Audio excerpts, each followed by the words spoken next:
Hi everyone, कैसे आप सब लोग। आई होप बहुत अच्छे होंगे, अपना रिसर्च भी बहुत अच्छे से करे होंगे। सो आज हम मनोरमा इंडस्ट्रीज का Q4 एंड FY26 का एनालिसिस करने वाले कौन कॉल का रिजल्ट का एनालिसिस ऑलरेडी मैं डाल चुकी हूँ पहले भी। सो आज हम कौन कॉल का एनालिसिस करेंगे। कौन कॉल में कंपनी ने किस रिगार्डिंग सबसे ज़्यादा बात करी है, क्या कंपनी में कोई कंसर्न होने वाली चीज़ है, एंड बेसिकली सबसे ज़्यादा क्वेश्चन किस चीज़ के रिगार्डिंग पूछे गए हैं, एंड फ्यूचर को लेकर कंपनी कितना कॉन्फिडेंट है। तो वो सब चीज़ें आज हम डिस्कस करने वाले हैं। If you look at the first question, तो यहाँ पे पूछा गया है जो बुर्किना फासो में आप फैक्ट्री बना रहे हो उसका प्लान क्या है, एंड उसमें आप कितना इन्वेस्टमेंट करोगे, कितना पैसा लगेगा, एंड क्या मार्जिन वगैरह रहेंगे। तो answer company has given is that कि बुर्किना फासो में रफली लगभग आपका 150 से 120 करोड़ का इन्वेस्टमेंट इन्होंने बोला है। 120 करोड़ का इन्वेस्टमेंट लगेगा, एंड अभी ये अफ्रीका से सीड्स मंगवाते हैं और इंडिया में प्रोसेस करें। जब बुर्किना फासो में फैक्ट्री होगी तो सीड्स का जो प्रोसेसिंग है सीधा वहीं होगा, वहीं पे बटर निकलेगा, जिससे फ्राइट कॉस्ट 45 to 60% तक कम हो जाएगा, जिससे एक्स्ट्रा मार्जिन कहीं ना कहीं कंपनी कैन अर्न, एंड थोड़ा सा यील्ड बेटर होगा, प्लस फ्रेश सीड्स का प्रोसेसिंग होगा तो आपका प्रोडक्ट भी इवन मोर फ्रेश होगा। एंड 60 डेज तक जो वेट करने का इन्होंने एक टेन्योर बताया था कि लगभग 60 to 90 डेज समटाइम्स लग जाते हैं सीड्स को लाने में, वापस भेजने में। तो वो जो है वो पीरियड फालतू का हमारा वेस्ट नहीं होगा, and that we can use to develop even more of our products. तो ये चीज़ यहाँ पे इन्होंने बताया है, एंड कोई हार्डकोर प्लान तो यहाँ पे इन्होंने नहीं बताया, बट ऑल इन ऑल इन्होंने ये चीज़ बता दी है कि 120 करोड़ का इसमें इन्वेस्टमेंट लगने वाला है और 50 से 60% तक आपका जो फ्राइट कॉस्ट है वो बच जाएगा। तो इनिशियली ये मार्जिन को भी हेल्प करेगा। So this looks a good project. Next जो क्वेश्चन पूछा गया है वो पूछा है कि कंपनी जो है कम्प्लीटली केपिक्स मोड में जा रही है, तो आपका working capital and cash flow क्या होगा, एंड क्या ये जो ग्रोथ आप हमेशा 25 से 30% की दे रहे हो ये सस्टेनेबल रहेगी, कि आप ये ग्रोथ हमेशा डिलीवर करते रहोगे। तो कंपनी यहाँ पर बोलती है कि हाँ, जो हमारा ये 260 करोड़ का ऑपरेटिंग कैश फ्लो हमने जनरेट किया है ये हमारे लिए एक बड़ा अचीवमेंट है। एंड इसके रिगार्डिंग एक और क्वेश्चन आएगा जहाँ पे आपको पता चलेगा कि हाँ कितना बड़ा अचीवमेंट है, क्यों कंपनी इसको बड़ा अचीवमेंट बोल रही है। तो उस क्वेश्चन के लिए वेट करो। एंड फिर उन्होंने बताया कि 460 करोड़ का जो केपेक्स है ये हम बहुत ही फेज्ड मैनर में खर्च करेंगे, एक साथ नहीं करेंगे। वेल आपको याद होगा कि इन्होंने रिसेंट में अनाउंस किया था इन्वेस्टमेंट को लेकर के, जिसके लिए मैंने आपको सेपरेट वीडियो बना करके दिया था। एंड ये इनका completely internally fund kind of investment होगा। सो या एंड इन्होंने बताया कि मार्जिन्स पर ज़्यादा प्रेशर हम एक्सपेक्ट नहीं कर रहे हैं, और ग्रोथ गाइडेंस आज भी जो हमारा है FY27 के लिए 27 से 30% के आसपास हम एक्सपेक्ट कर रहे हैं, जो कि अचीवेबल है। और क्योंकि हमारी नई कैपेसिटी आ रही है और प्रोडक्ट मिक्स इम्प्रूव हो रहा है, तो ये हम ईजिली अचीव कर लेंगे। समवेयर कंपनी इज इंडिकेटिंग कि हाँ बहुत ज़्यादा हमें प्रॉब्लम नहीं होगी हमारा मार्जिन अचीव करने में, या फिर हमारे जो गोल्स है या जो हमने आपको एक काइंड ऑफ गाइडेंस दिया उसको अचीव करने में। और जो हम इन्वेस्टमेंट करें वो भी हम फेस्ड मैनर में और तरीके से इन्वेस्टमेंट करेंगे। सो ओवरऑल एक सिस्टमैटिक सी चीज़ समझ में आ रही है कि हाँ company is planning for something very serious and systematic in the future. Next question is about Burkina Faso again. Burkina Faso में पॉलिटिकल रिस्क है, मिलिट्री कुप वाला एरिया है थोड़ा सा, तो इसके बारे में आप क्या सोचते हैं। तो कंपनी ये बोलती है कि हमारा बुर्किना फासो के साथ में MOU साइन है, तो ज़्यादा कोई प्रॉब्लम आएगा नहीं, गवर्नमेंट बैक प्रोजेक्ट है ये, और इसलिए पॉलिटिकल सिचुएशन हमारा लगभग कंट्रोल में रहेगा। एंड ज़्यादातर ये जो प्रोजेक्ट है हमारा वहाँ के ट्राइबल लोगों के साथ में, तो ये इनिशियली उनको भी सपोर्ट करेगा। चलो बात सारी समझ में आती है, कोई दिक्कत नहीं है। बट एक चीज़ है, कंपनी बोलती है कि हमारा पॉलिटिकल इशू इतना नहीं आएगा क्योंकि हमारा एक गवर्नमेंट बैक प्रोजेक्ट है। That is also understandable, but इतना श्योरिटी मुझे नहीं लगता कि यहाँ पर मतलब कंपनी देने की कोशिश करिए, बट हमें इतना तक श्योरिटी लेकर के नहीं चलना चाहिए। पॉलिटिकल रिस्क किसी के भी हाथ में नहीं होता है, एंड ये वेल एक कम्प्लीटली वो वाली चीज़ है कि जो एक अनकंट्रोलेबल सी सिचुएशन है, जिसके अंदर सॉर्ट ऑफ हम कह सकते हैं कि ख़त्म तो नहीं हुआ है political risk is still there, and मतलब कहीं ना कहीं management is trying to give a diplomatic answer maybe. So या हाँ इतना समझ में आता है कि ज़्यादा रिस्क नहीं हो सकता, कम रिस्क होगा क्योंकि गवर्नमेंट बाय प्रोजेक्ट है, बट रिस्क ख़त्म नहीं हो जाता है। तो ठीक है, ठीक ठाक सा क्वेश्चन मुझे यहाँ पर लगा। इसके बाद में जो नेक्स्ट क्वेश्चन है वो ये कि 710 करोड़ का जो आपको इन्वेंट्री है बहुत ज़्यादा है, तो इस इन्वेंट्री का इन्होंने यहाँ पे ब्रेकअप मांगा है कि क्या है ये इन्वेंट्री, किस चीज़ की इन्वेंट्री है, इसमें रॉ मटेरियल कितना है वगैरह वगैरह, raw material and finish goods कितना है। तो कंपनी यहाँ पे बताती है कि हमारा जो रॉ मटेरियल है वो है 420 करोड़ का, इसके अंदर फिनिश गुड है 260 करोड़ का, और जो हमारे वर्किंग कैपिटल में अटका जो मतलब बेसिकली वर्क इन प्रोग्रेस वाला जो प्रोडक्ट्स है वो हमारे 30 करोड़ के। तो ये इन्होंने बोला कि ईयर एंड पे यूजुअली इन्वेंट्री इतनी दिखती ही है, ये अगले साल का बेस होती है। तो हाँ, जो बात सही भी है बिजनेस के लिए, एंड यूजुअली एंड साल के एंड में जो क्लोजिंग इन्वेंट्री होती है वही अगले साल की ओपनिंग इन्वेंट्री भी होती है। तो इसमें कोई बहुत ज़्यादा घबराने या फिर कंसर्न वाली बात कुछ नहीं है, ये कंपनी वैसे ही क्लियर कर देगी जितने कॉन्फिडेंस से वो इस चीज़ को बोल रहे हैं। सो या नेक्स्ट इन्होंने पूछा कि 460 करोड़ जो आपका केपेक्स है इसका पूरा प्लान क्या है एंड कब तक कमीशन होगा, फंडिंग वगैरह कहाँ से आएगा। तो कंपनी ने बोला कि अभी तक हम लगभग 52 करोड़ खर्च कर चुके हैं, नहीं कि 52 करोड़ हम खर्च कर चुके हैं। ये हमारे 3 प्लांट्स के अंदर गया है, बेसिकली 3 प्रोजेक्ट के अंदर गया है। एक तो हमारा CBA वाले प्लांट के अंदर, and solvent fraction third plant जो कि हमारा 75,000 टन का है। तो इसमें हमने फॉरवर्ड इंटीग्रेशन और ओलिन का जो हार्ड फ्रैक्शन में कन्वर्ट करने वाला जो प्रोसेस है उसमें पैसा लगाया, प्लस रिफाइनरी एक्सपेंशन में हमने पैसा लगाया जो कि 90,000 MTPA की है, एंड बुर्किना फासो यूनिट वाला जो है उसके लिए हमने ये सारा फंडिंग किया है। तो ये इन्होंने कुछ ब्रेकडाउन दिया है। फिर इन्होंने बोला कि सारे जो प्रोजेक्ट्स है हमारे FY28 तक लगभग कमीशन हो जाना चाहिए, एंड फंडिंग हम सारी के सारे इंटरनल एक्यूरल से ही करेंगे, जिसमें हमारा 130 करोड़ का FD भी अवेलेबल है, और हम एक्सपेक्ट कर रहे हैं कि हमारा 6 टाइम्स का ऐसे टर्नओवर आएगा, जिससे हमारा मतलब इस फॉरवर्ड इंटीग्रेशन प्रोजेक्ट से 6 टाइम्स का ऐसे टर्नओवर आएगा, जो कि एक्चुअल में अच्छा है। एंड या company is looking confident about there capex plan, and commission कब से हो जाएगा ये FY28 तक की बात कर रहे हैं। तो ठीक है, ये क्वेश्चन भी वैलिड है, समझ में आता है। विद दैट अगर हम नेक्स्ट क्वेश्चन की तरफ बढ़ते हैं, दैट इज कि FY28 में ग्रोथ आपकी कहाँ से आएगी जब तक कि आपका केपेक्स कमीशन होगा। तो इन्होंने बोला कि FY26-7 के लिए एग्जिस्टिंग हमारी जो डी बॉटलनेकिंग जो हम कर रहे हैं वो हमारी इनफ है। कैपेसिटी अभी 40,000 से 52,000 टन हो गई है आफ्टर डी बॉटलनेकिंग। अब इसको नंबर को याद रखना है, बाद में एक क्वेश्चन में और काम आएगा।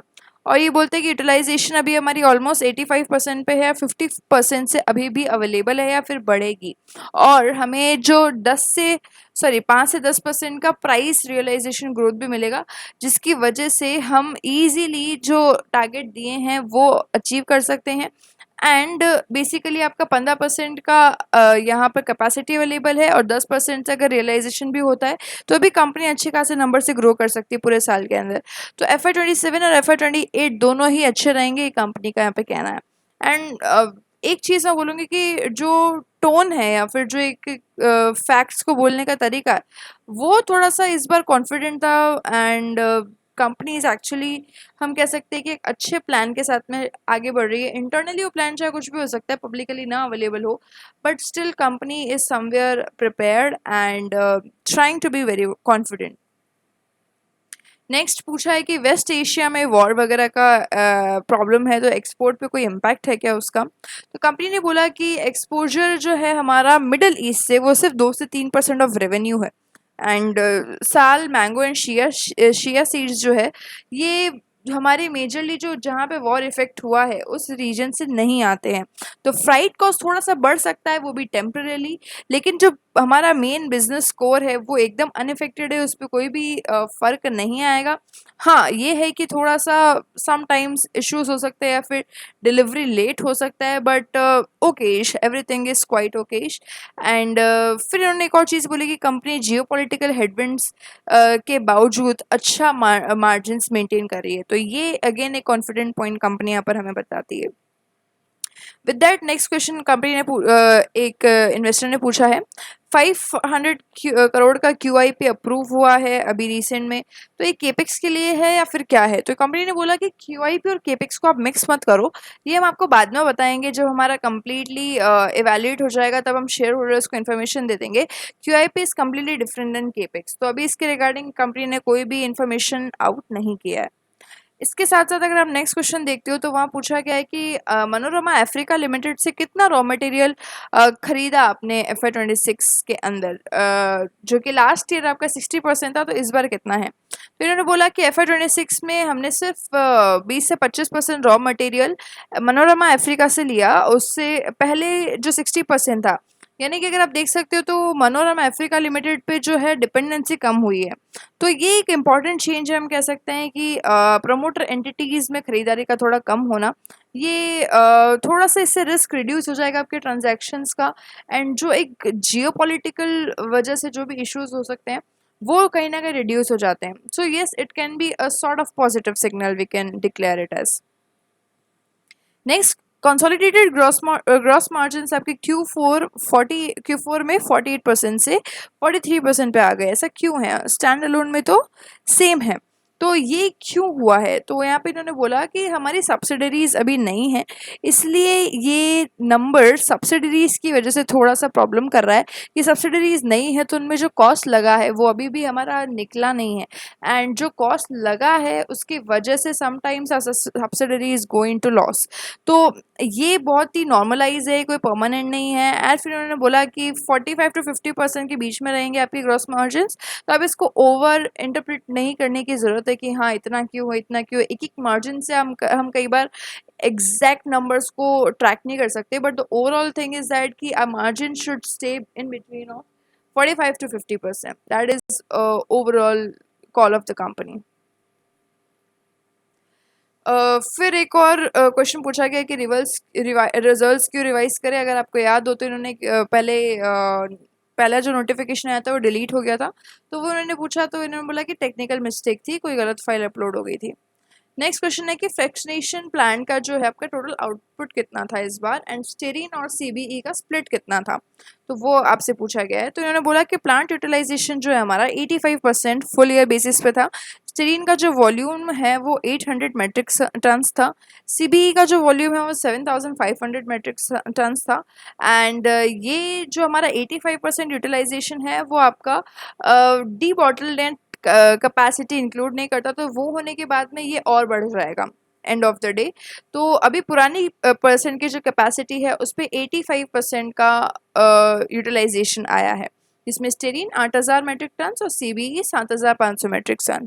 तो ये CBE का वॉल्यूम भी थोड़ा इंक्रीज हो रहा है। विद दैट नेक्स्ट क्वेश्चन पूछा गया है कि ब्राज़ील में डेकल के साथ क्या डील है, एंड रॉयल्टी है या रेवेन्यू शेयर है। तो decal is basically a factory जिसका जो अफ्रीका में है, एंड यहाँ पर कंपनी क्या करती है, मनोरमा उनका जो प्लांट है उसका रेंट एक तरह से ये पे कर देते हैं। इट्स लाइक कि वो मशीन्स वगैरह सब कुछ इन्होंने किराए पे ले रखा है, प्रोसेसिंग फीस ही देते हैं। इन्होंने बताया कि ना रॉयल्टी है ना रेवेन्यू शेयर है, जो सिंपली हम पर टन प्रोसेसिंग फीस देते हैं वो डेकल को रहता है, एंड जितना प्रोसेस होगा उतना पैसा हम उनको दे देते हैं। सो this is overall call. Next question is about subsidiaries loss again. तो यहाँ पे भी इन्होंने बोला कि जैसे सब्सिडरीज लॉस आपका Q4 में 9 करोड़ है, और एक 5 करोड़ 9 करोड़ के रेवेन्यू पे 5 करोड़ का लॉस है। तो यहाँ इन्होंने बोला कि ये थोड़ा सा हमारी लैटिन अमेरिका की डेकल की वजह से हो रहा है, एंड ये थोड़ा रैम्प अप होगा एंड अगले क्वार्टर्स में थोड़ा बेटर दिखेगा।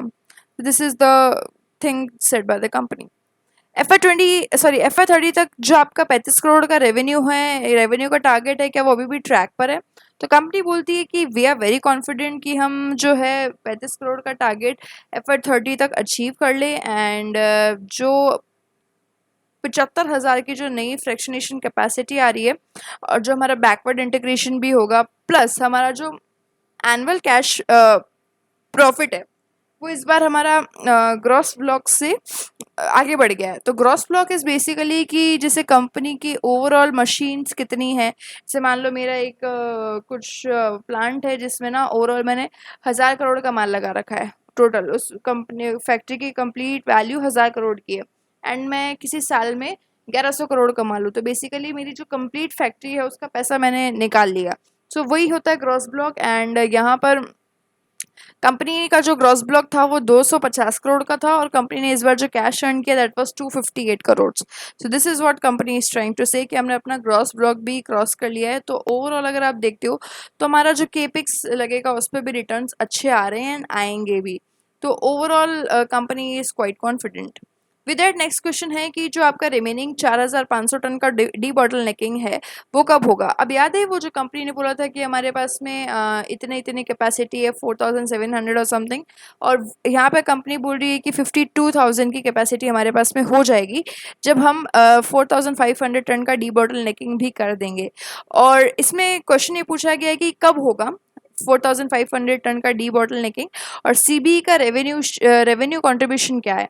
तो यहाँ पे कंपनी ने बोला कि जो रिमेनिंग डी बॉटल नेकिंग है वो हम फाइनेंशियल ईयर FY27 में कंप्लीट कर देंगे। और FY27 में जो हमारा कैपेसिटी टारगेट है, अगर आप 52,000 MTPA के अकॉर्डिंग देखते हो तो 85 to 90% रहेगा। एंड CBE कॉन्ट्रीब्यूशन जो हमारा 30% ऑफ द रेवेन्यू रहेगा, जो कि 2 साल पहले तक सिर्फ 10% था। तो ये आपको ऑलमोस्ट 3 टाइम्स से बढ़ जाएगा।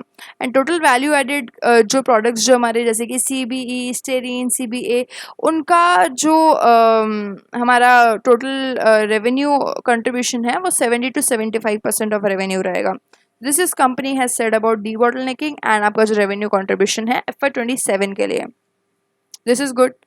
एंड एक्चुअली कंपनी इस बार प्रोडक्ट मिक्स पर बहुत ज़्यादा ध्यान दे रही है कि हम कैसे ना कैसे वैल्यू एडेड प्रोडक्ट्स को लेकर के आएँ, इंट्रोड्यूस करें, सो दैट कहीं ना कहीं एक प्राइस को लेकर जो इंक्रीमेंट है वो कंपनी को मिल सकता है। एंड जिस वजह से ओवरऑल आपका वॉल्यूम एंड वैल्यू दोनों ही ग्रोथ कंपनी अचीव कर सकती है FY27 के अंदर। सो या नेक्स्ट क्वेश्चन इज अबाउट कि टोटल वॉल्यूम ग्रोथ जो है आपका FY27 में कितना था। तो कंपनी इज सेइंग कि 80 to 90% हमारा वॉल्यूम ग्रोथ था एंड 5 to 10% हमारा प्राइस ग्रोथ था, which is again fair. And total 76% का रेवेन्यू ग्रोथ आया, मतलब कि हमारा जो मोस्टली है वो वॉल्यूम से आ रहा है, प्राइस से नहीं आ रहा। तो ये ज़्यादा सस्टेनेबल ग्रोथ है। Somewhere company is trying to say that कि ज़्यादातर जो है वॉल्यूम से हो रहा है।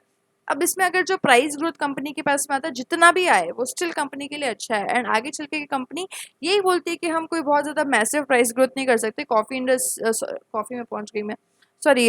जो ये इनका एकदम प्रॉक्सी काइंड ऑफ जो इंडस्ट्री है, इसमें 5 to 10% का प्राइस ग्रोथ कंपनी एक्सपेक्ट करती है। कंसोलिडेटेड नंबर्स प्रेस रिलीज में आपके अलग दिखते हैं एंड आप उनको ओके, कंसोलिडेटेड नंबर आप प्रेस रिलीज में देते क्यों नहीं हो? क्योंकि वो वीक दिखते हैं इसलिए। तो कंपनी थोड़ा सा यहाँ पर अनकंफर्टेबल हो गई एंड बोलती है कि हमने इसको पेपर में देते हैं, न्यूज़पेपर में एंड ऑल, बट इन्वेस्टर थोड़ी ना तुम्हारा न्यूज़पेपर पढ़ने बैठा रोज़। तो फ्यूचर में हम कंसोलिडेटेड भी प्रेस रिलीज में देने की प्रैक्टिस करेंगे एंड ऑल। तो ठीक है, क्वेश्चन अच्छा है एंड ये थोड़ा सा ठीक ठाक सा क्वेश्चन है। एंड सॉरी, आंसर ठीक ठाक सा है, क्वेश्चन अच्छा था बट आंसर तो ठीक ठाक दिया कंपनी ने, घबराएगी बेचारी कंपनी।